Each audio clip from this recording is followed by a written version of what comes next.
So, ladies and gentlemen, thank you very much for being here. We're going to continue on in our study of Hebrews chapter 11 and 12. Now, we have been in Hebrews chapter 11 and 12 the past few weeks. And what we've tried to do a lot of things in the lesson. We tried to talk about the examples of faith that are shown in Hebrews chapter 11.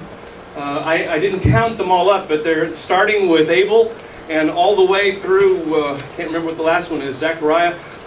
All these examples of faith are in Hebrews chapter 11. Somebody count them up, all right? Let's figure out how many there actually are there in Hebrews chapter 11.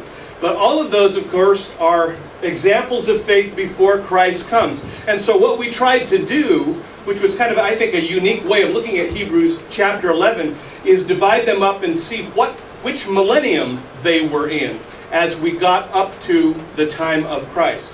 And one of the reasons that I wanted to do that was to show you how exciting it is, I think, to live right now in this age.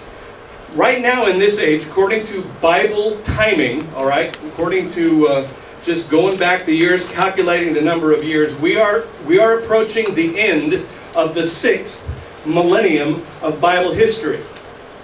The 6th millennium. So you go way back to the time that Earth was created. This is according to the Bible time. Other scientists have their own theories on how long it took for the Earth to be created. But just looking at the Bible story itself, looking at a day is when God created the Earth. The term yom is used. That's the term for day. Some say, well, that's the term for age, and which some people hold to. I don't. But some people do, some very intelligent people do, but I don't, which means I'm not very intelligent. The point is, I'm just letting the Bible say it the way. And we'll show you some problems, by the way, with that day-age theory. But we were talking in chapter 11, we were dealing with the first 4 millenniums. And then in chapter 12, we're going to talk about, Jesus. Because chapter 12 comes on, and then it's in the book of Hebrews, and it says, let us consider him. And so we're going to think about Jesus. And so in last week, let me just do a quick history. There is a reason, by the way, there's a reason why we talk about this stuff. All right? This is not the reason. I saw this t-shirt. It says, Jesus is coming. Quick, look busy. We don't want to look busy. I wonder what would be the right thing for this to say. And we're going to come up with some ideas a little bit later. What would be the right thing, the theologically correct thing for this t-shirt to say? Jesus is coming quick. Be happy. Be happy. Be happy? Okay. How about another H? Be ready. W-H-R-E-A-D-Y. Be what? Prepared. Be prepared. Act now. Be busy. Be busy. Be busy. No, you don't want to just be busy. That's the problem with religions. They make you be busy. You don't want to just be busy. That's not the idea. Being busy is good. I mean, that's great that this is an active group.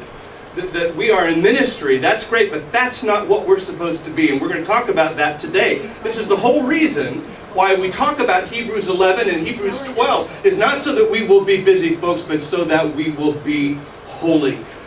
Jesus is coming quick. Be holy.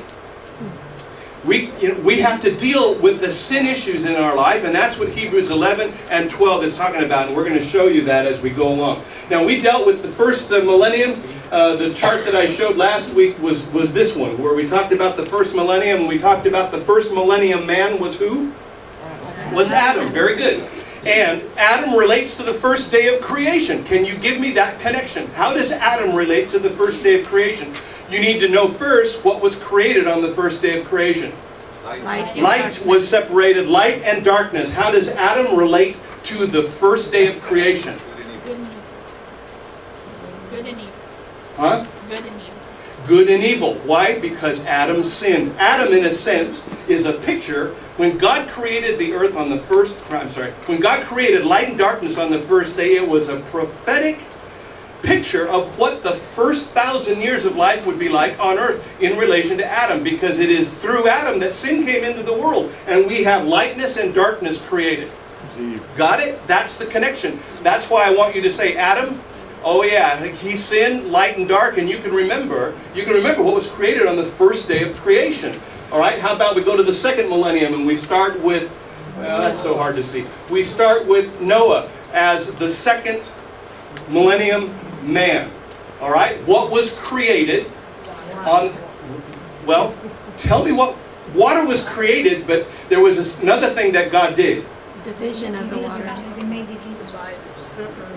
He separated the waters above and below the firmament. All right, so there was, the water was separated. That's where it talks about that canopy that was probably over the earth. Who knows how thick it was, but it was thick enough such that when it came down, it caused the floods to go up.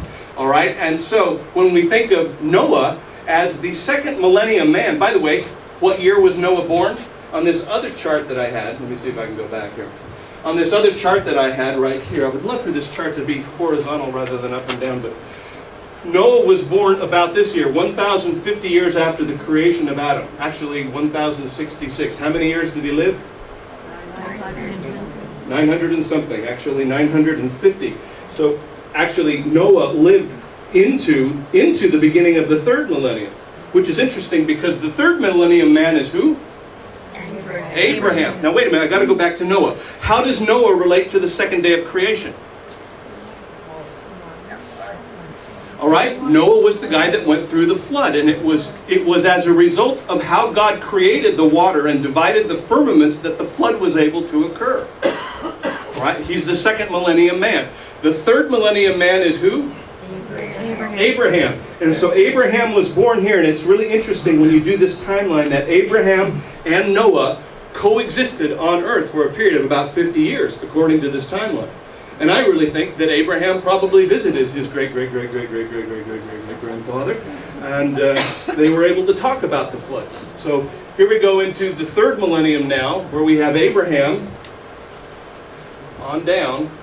During the third millennium, the focus is on what? I'm sorry, I should have had you guess. The focus is on the land. Why would the focus be on the land? For Abraham, because of the promises of the land, the promises that went down through Abraham, and then to Isaac, and then to Jacob, and then Jacob's sons, and then down through Moses as he led the children of Israel out of Egypt to the promised land. Okay, what was created on the third day of creation? Land. Dry land. Dry land. And what? Something else. Vegetation. What? Vegetation was. And that's the interesting thing about the day-age theory. Some people believe that when it talks about the days of creation, they're saying that, well, there was light created and that took a long time. And then the water, that took a long time. And then the dry land appeared, that took a long time. But the problem is, on the third day of creation, not only did dry land appear, but also vegetation. Which is interesting because if it's a day age, we have these millions of years where there's just dry land and vegetation, but we don't get the sun until day 4. In other words, God got Genesis screwed up because it should have been the sun first, and then that's because you need photosynthesis, right, for vegetation. So the day age theory, it presents problems, although there again, this is an idea too, all right. But Abraham, third day of creation, he's the third millennium man. He's the one promised the land. What is created on the third day? Land and vegetation. All right.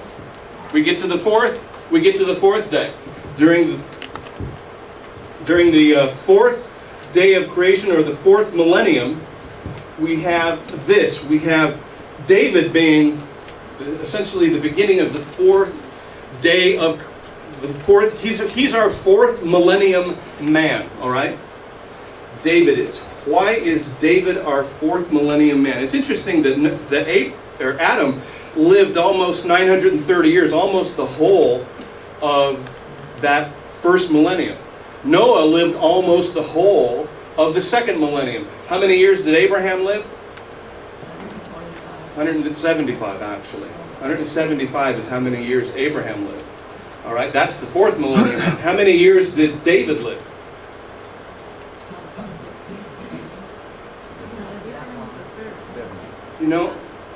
I was trying to look that up too. I couldn't remember if it was 120 or 80. He reigned 40 years. I know he reigned 40 years, but he didn't start reigning. Yeah, I think it was.